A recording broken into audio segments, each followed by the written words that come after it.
लोगों का हम लोगों के इस यूट्यूब चैनल पे।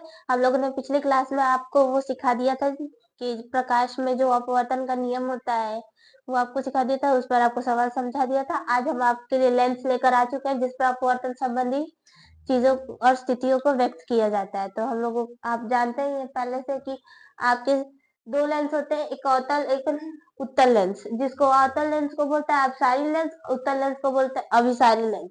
आप हमेशा से जानते हैं इस चीज को कि लेंसों से ही हमारे प्रतिबिंब बनते हैं और प्रतिबिंब की स्थितियां दिखाई जाती हैं। तो यह है आपका उत्तल लेंस, सॉरी अवतल लेंस। तो ये आपका अवतल लेंस है और इसमें देखिए ये होता है बाहर की तरफ ये चौड़ा होता है और अंदर की तरफ ये पतला होता है। जिस तरह आप देख सकते हैं ये इधर से चौड़ा है और इधर आते आते यहाँ पतला हो गया है। इसी को अवतल लेंस कहते हैं और इसका एक दूसरा नाम है अपसारी लेंस। अक्सर ये क्वेश्चन में पूछा जाता है कि वो बाहर की तरफ उभरा हुआ, मतलब यहाँ से कोने में उभरा हुआ और मध्य में पतला यानी पिचका हुआ कौन सा लेंस होता है। तो आपको अवतल ना देकर सीधा अपसारी लेंस लिख देगा और बाकी उत्तल अभिसारी लेंस और इनमें से कोई नहीं दे देगा और उसी में आप कंफ्यूज हो जाएंगे अगर आपने उसका दूसरा नाम नहीं पढ़ा है तो गलत आप लगा सकते हैं। तो ये है आपका अवतल लेंस और ये है आपका उत्तल लेंस। इसमें कोनों पर पतला रहता है, बाहर मध्य में आकर के चौड़ा हो जाता है। इसी को उत्तल लेंस कहते हैं और इसका दूसरा नाम अभिसारी लेंस होता है। आपको ये याद रखना चाहिए कि आपके नेत्र में भी उत्तल लेंस यानी अभिसारी लेंस का प्रयोग होता है। अगर आपके क्वेश्चन में आता है कि आपके नेत्र लेंस में कौन सा लेंस लगा रहता है तो आपको हमेशा बताना उत्तल लेंस लगा रहता है। अब आप जानते होंगे कि यहाँ मध्य में एक होगा प्रकाशित केंद्र जिसे C या O से प्रदर्शित करते हैं।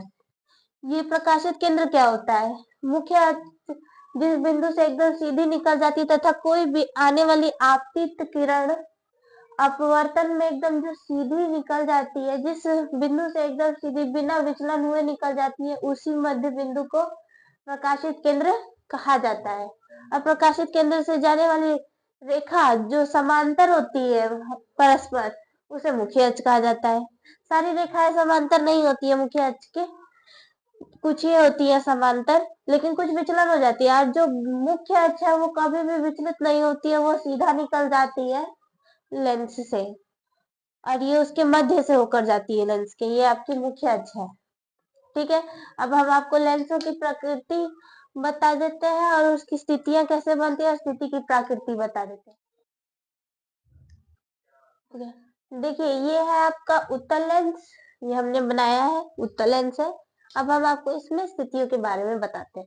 अब आप जानते ही हैं कि उत्तल लेंस में हमेशा 5 जो स्थितियां होती है उसमें वास्तविक प्रतिबिंब बनता है और जो एक लास्ट स्थिति होती है उसमें आभासी प्रतिबिंब बनता है। आपको ये भी जानना जरूरी है कि इसमें वस्तु की दूरी u माइनस होती है और जो उसकी फोकस दूरी है f और जो प्रतिबिंब की दूरी है v, वो हमेशा धनात्मक होता है। ये आपको हमेशा याद रखना है, इसे क्वेश्चन सॉल्व करने में आसानी होती है, ये याद रहेगा। तो आपको इसमें स्थितियों के बारे में हम बता देते हैं। मान लीजिए एक वस्तु एक अनंत पर है, तो जो अनंत पे वो आपकी पहली स्थिति है।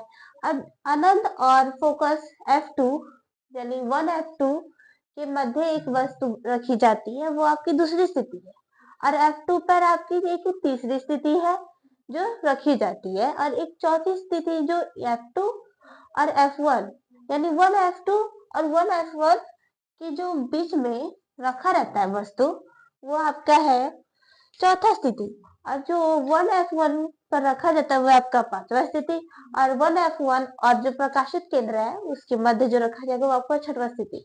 तो इनमें से ये जो पांचों प्रतिबिंब है वो वास्तविक बनते हैं और दर्पण सॉरी लेंस के इस साइड बनते हैं यानी दाईं ओर बनते हैं। और ये वाला जो है आपका ये एक आभासी प्रतिबिंब है, ये दर्पण के बाईं ओर बनेगा, सॉरी लेंस के बाईं ओर बनेगा और आभासी नहीं बनेगा, आभासी बनेगा और वस्तु से बड़ा बनेगा। यही है आपका, वो मैं कुछ दिन पहले दर्पण पर आ रही थी इसलिए मुझे दर्पण दर्पण याद आ रहा है। फिलहाल यही आपकी स्थितियां देखिए, इस तरह से समांतर किरणें आएगी जो 2F1 के साथ जाएगी और एक और जो किरण आएगी वो प्रकाशित केंद्र से होकर जाएगी। यही आपका उत्तल लेंस है। अब अवतल लेंस के बारे में जान